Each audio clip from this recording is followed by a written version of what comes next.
It's no secret that I'm an RPG fan. I prefer older SNES era games like the old school Final Fantasies, Dragon Warriors, Chrono Trigger, Link to the Past, Brainlord, and even some of the games that were never released in the US, like Bahamut Lagoon or Tales of Fantasia. I felt that the SNES produced some of the best RPGs ever, and I stand by that statement. Nowadays, I feel that some RPGs are just overcomplicated, and yet a game such as Evoland was created to bring us back to those days, and more importantly, poke fun at it. That's right, Evoland can be classified as a parody of throwbacks RPGs, and this is pretty evident quickly into the game. Let's just list a few examples. Your main character's name is Clink. You get a female partner named Karis. You fight Kefka's ghost. You fight a Choboko in a side quest. And there's an optional card game that bears an almost exact resemblance to Triple Triad from Final Fantasy VIII. The game is named accurately, as the game literally evolves as you play it. You don't even get a story when you begin. Instead, you're given a small, narrow path to walk on, and can only move right. Once you reach a chest, you unlock the left movement, and then after that, all four directions. The game begins looking like a Game Boy game, but shortly after you gain full movement, you get sound effects, better scrolling, and eventually color. Everything, and I do mean everything, needs to be unlocked. Sometimes you'll get temporary dungeon-specific unlocks too, such as dungeon monsters, bridges, and even a whole dungeon where you walk around in a Diablo-style gameplay method. That's what makes this game fun. You just want to keep playing to see how the game upgrades from your current point. And if you really want to know the story, well, here it is.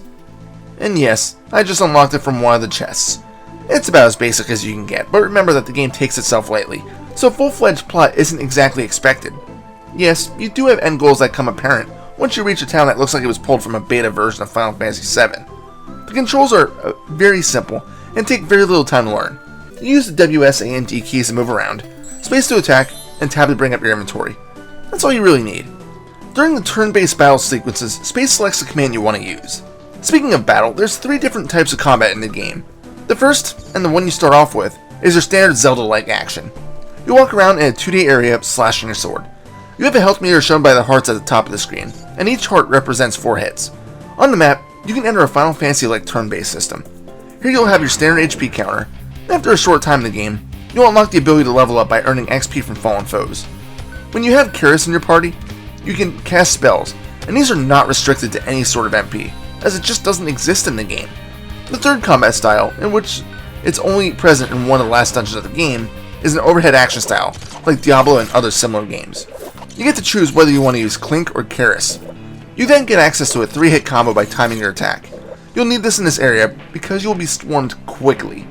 This Diablo-style dungeon even lets you pick up loot that has no bearing on your skills. It even makes fun of it. Some of the best things you'll find are the Drax armband, which turn the user into a dragon but has a 12-month cooldown. The Guardian Angel, which revives you with 20% HP when killed by a unicorn. Ring of Bovine Mastery, which does 17% damage against cows, because you never know when it'll come in handy.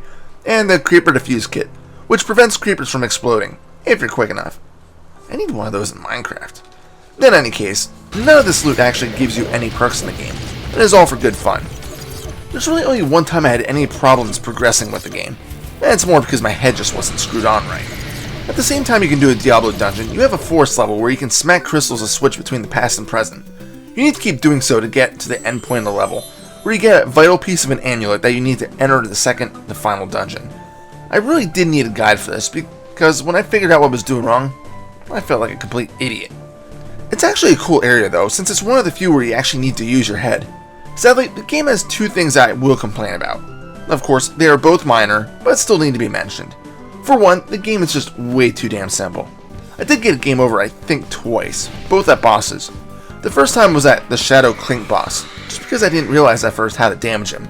The second time was at the final boss, again because I was stumped on how to hurt it. Once you figure them out, the bosses are taken down easily. Most dungeons of the game are overly simple just because enemies take 1 hit before collapsing. The only exception to this rule is the Diablo-style dungeon, but even so, the monsters drop enough health power-ups to keep you alive. Secondly, the game is extremely short. I was able to complete the game, along with the side quests, within 3 hours. I guess I can't complain too much since I only paid about $5 for the game, but even so, I felt like it could have been made so much longer if the upgrades were spaced out a bit more. And that's Evoland in a nutshell. It really is so much fun that if you're a retro RPG fan, you really need to play it. I hear the sequel is even more fun, with a much longer playtime, so I'll have to give it a shot at some point. But until then, I'll just recommend the original. Final score? 9 out of 10. This is Reaper. Happy fragging.